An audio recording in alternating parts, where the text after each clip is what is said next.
Yeah, so I've obviously known Mike my entire life, being the younger one, and it's just been an unbelievable ride.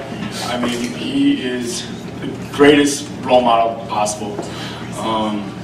You know, every time that we had a trip to go on as younger people, Mike was always the first guy I wanted to come with me, whether it's, you know, riding through on horseback on the fish and seaweed beaches of Ireland, a horse named Bracken, and pee and shit everywhere.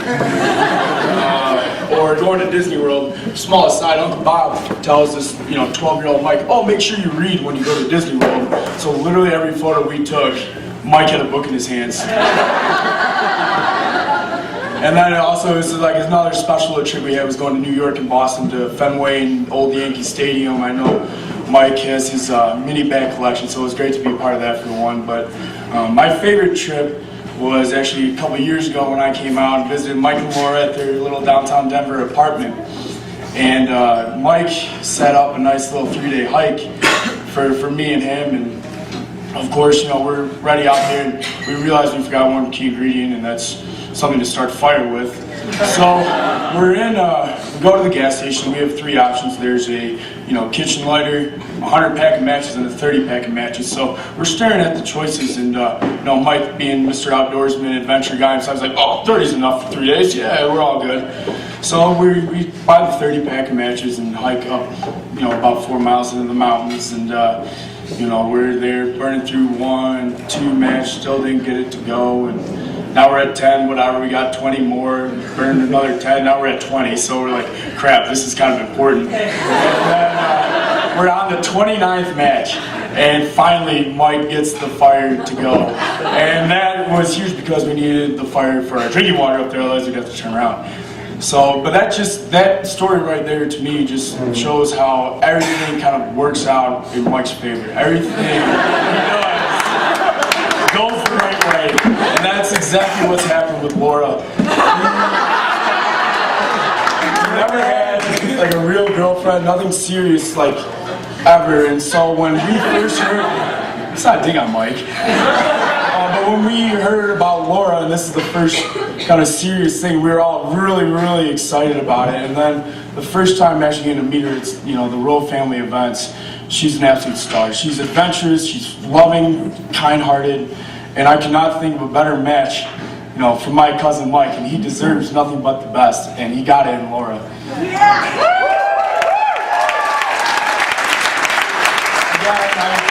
Mike has always been my #1 role model, whether it's trying to be a star in sports and play middle linebacker. Unfortunately, I was too fat and slow, so they threw me on the line. But then going into construction management, we had the exact same job. He's always been my hero, and hopefully, a couple years down the road, I can be as fortunate to find a girl exactly like Laura and have a wonderful wife in life. So let's have a cheers to Mr. and Mrs. Reynolds.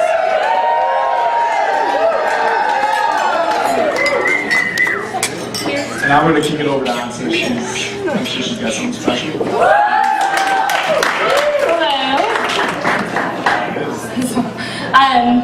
So loud. Oh, okay. So today, I'm Ansa, as Nick had just stated. I've known Laura since 7th grade. Well, really, freshman year of high school, but I actually knew who she was in 7th grade. I don't think she remembers me, though. It's okay. First off, before I start my speech, I just want to give a huge, huge thank you to my second parents. To me, they'll always be Mama B and Pops. Woo!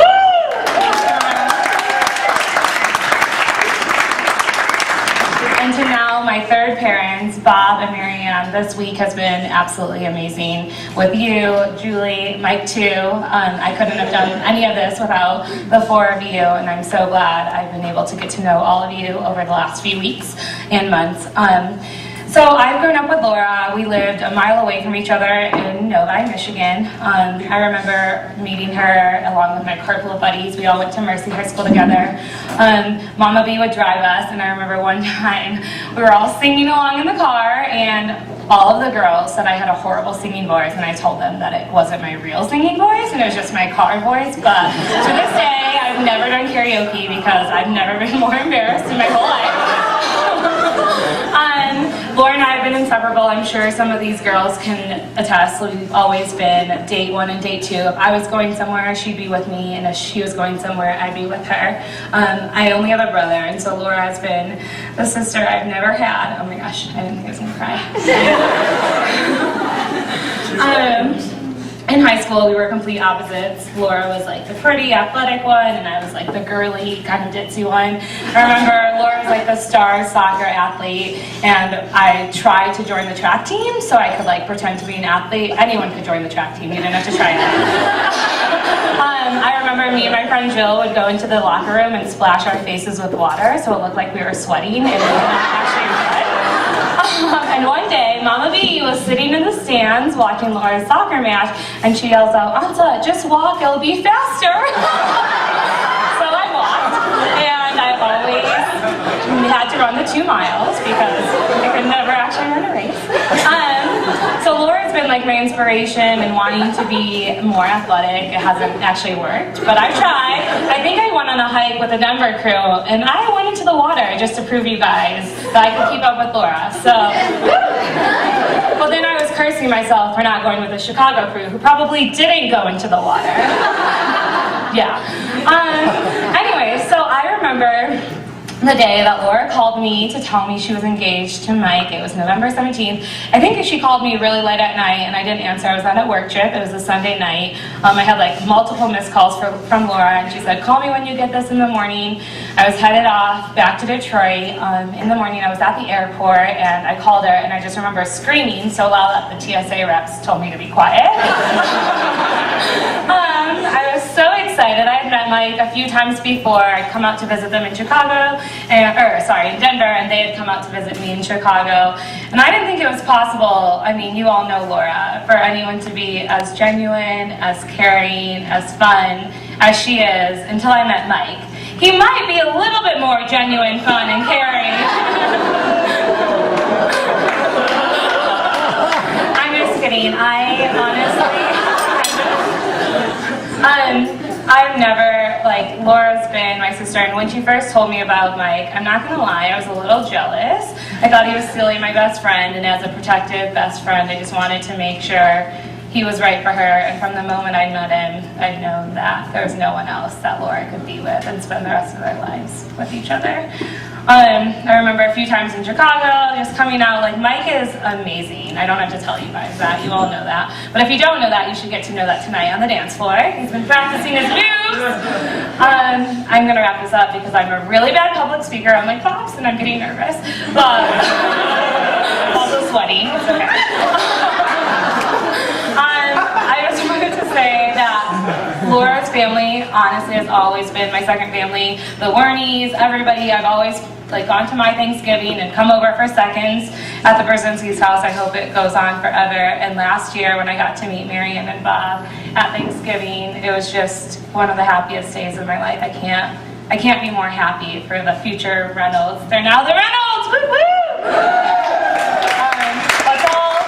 Well, and now I'm going to pass this over to Bob, but before that, I have one duty as the maid of honor. The last time I'm going to boss any of all of you around. Laura told me that we have to get everyone on the dance floor, so I want to set a record, 100% of the guests that are at a wedding on the dance floor tonight. Can we do that? And now, ready? Chin chin! For all the people who weren't here last night, it's an Armenian cheers that they do.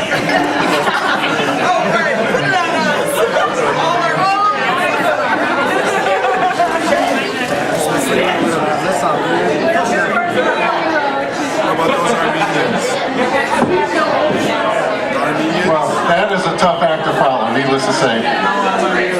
Yes. I feel like after the last couple of days, it's been like American Idol coming back again with all this talent we've had here. So I'm not going to try to compete with it. All the people that have talked about Mike and Laura and all the entertainment we've had has been pretty amazing. But I just wanted to real quickly I'm so happy about being part of the Brzezinski church family. I just wanted to say that right now. I can't tell you how happy I am. So it's right there. Yep.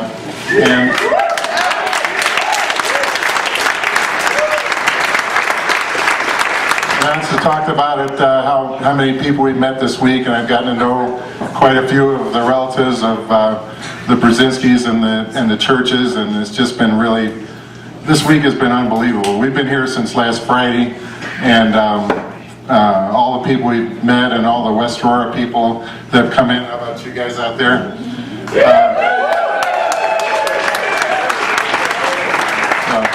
It's been about the best vacation of my life, so I just wanted to say that all the work that's been done by the Brzezinski folks, Carol and Dan, I wanted to give another mention about that tonight. This could not have been done without them, and especially Laura coordinating, so give it up for them, okay?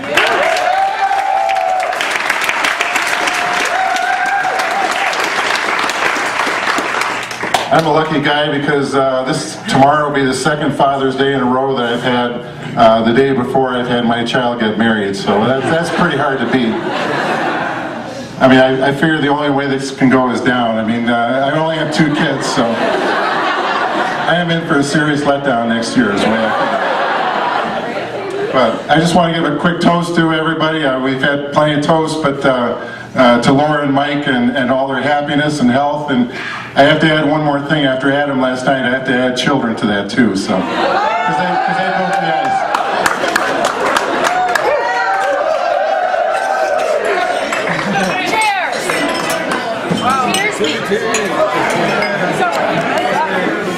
Ladies and gentlemen, if we could get Laura and Mike up to do the cake cutting, and then we'll get into some fun dancing. So if you guys have